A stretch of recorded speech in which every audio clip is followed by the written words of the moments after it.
ang Bible ba gawa ng Diyos o gawa ng tao? Yan, sabi ni Search, etc. No? Yan. Tanong ko lang, ang Bible ba gawa ng Diyos o gawa ng tao? Sige. Ang Biblia, Sarge, ay gawa ng Diyos at walang part dito ang tao. Yes. Buksan natin sa Exodus chapter 24 verse 12. Ayan. Sabi dito, no, Exodus chapter 24 Verse 12. verse 12, no? Ganito ang sinasabi ng verse 12, mga kapatid.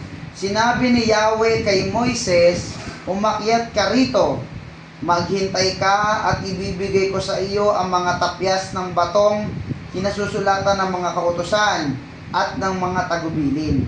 Sinulat ko ito upang maging tuntuning ituturo mo sa mga tao. Ayan. Ang Biblia ay banal at may hiningang mula sa Diyos. Yes. Sarge, sabi ng Panginoon, isinulat ko ito.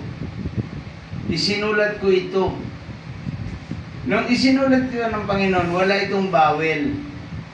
Walang mga vowels. Kaya hindi natin siya maintindihan kasi banal ito eh. Oo.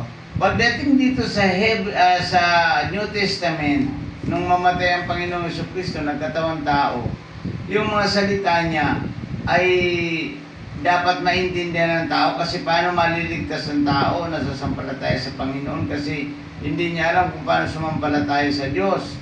Kaya nagkaroon dito ng paggamit ng mga tao na nasa loob ng Espiritu Santo. Ito ay mababasa natin sa 2 Pedro 1:20-21.